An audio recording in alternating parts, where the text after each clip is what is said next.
川普现在呛台湾是偷我们经验，他意思是说黑帮都有在收保护费啊，何况我们美国是大黑帮。来一文一武，还在武的时候说，民进党故意混淆统一跟武统，然后制造恐吓跟威胁。另外一个大流氓黑帮老大说，来我来保护你，那按照江湖规矩就是要收保护费。文的就是说你经济上今天你在偷了我的东西，看你要怎么样给我一个交代，看是要送你法办呢，还是你要赔偿？他这两手就来了。那事实上他就是要来炸。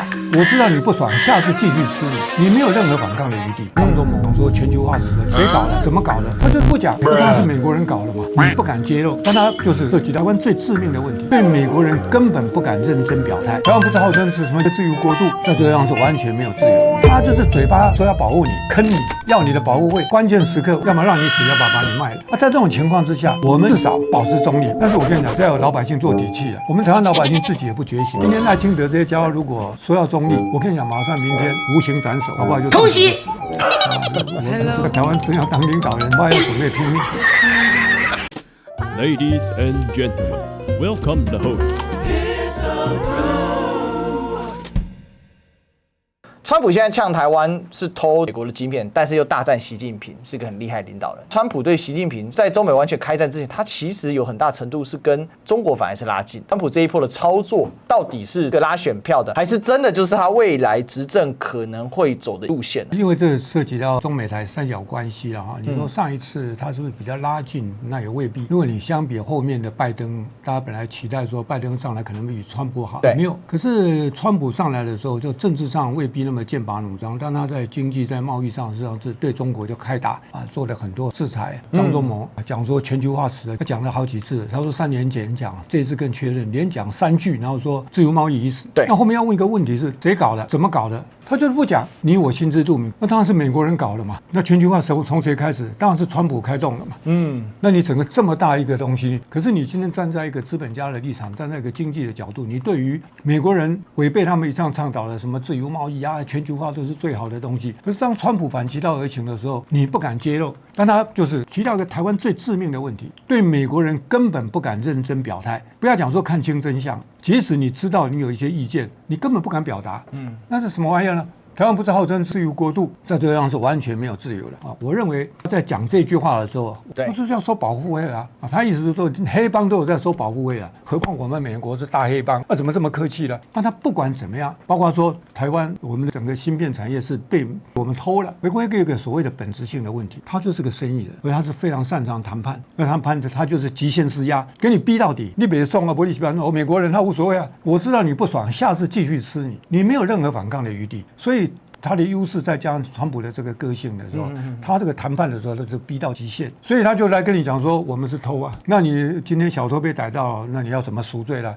对，那包括说你在两岸关系里面，天天宣扬说老共要吃我们，那么台湾的民进党就这样，我在别的地方都在讲说，老共要统一台湾，为什么要武统？武统对他有什么好处？所以民进党故意混淆统一跟武统，然后制造恐吓跟威胁，要被你外围就变成制造一个流氓要威胁你，那另外一个大流氓黑帮老大说，来我来保护你，那按照江湖规矩，那就是要收保护费。他说来一文一武，还是武的时候说，那我要收你保护费，是吧？文的就是说你经济上今天你在偷了我的东西，看你要怎么样给我一个交代，看是要送你法办呢，还是你要赔偿？他这两手就来了。那事实上他就是要来炸，我是非常的不以为然哈。我们最近要加上 CPTPP， 讲一大堆这种玩意儿，我们每次制造很多烟幕弹嘛，说这次是加拿大主导啊，而且又是怎么样这样，我每次妈的胡扯。我跟他我就开玩笑，我说你真要进去这些国际组织，只要人家不让我们进去，我们台积电不是天天歌功颂德吗？而且号称台湾神山，神山你在关键的时候就发挥神主牌作用啊？怎么发挥作用？跟这些国家谈判，不让我们加入，马上芯片断供，那我们不是筹码很大吗？可是你看，我是开玩笑的，张忠谋被他架着到美国去设厂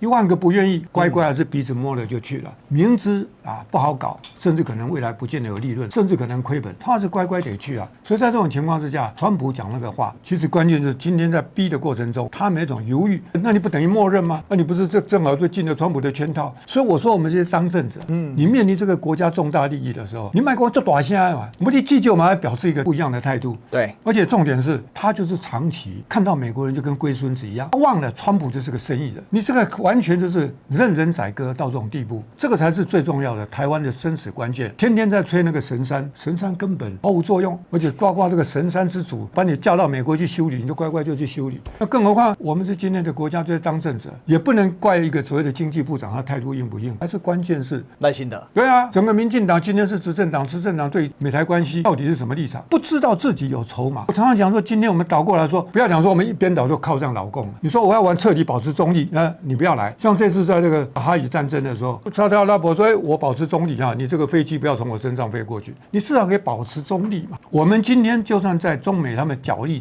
这么样的互相要把对方干倒的情况之下，我们一面倒向美国。问题是倒向美国，如果你还有活路，或者你还可以，至少他真的会保护你。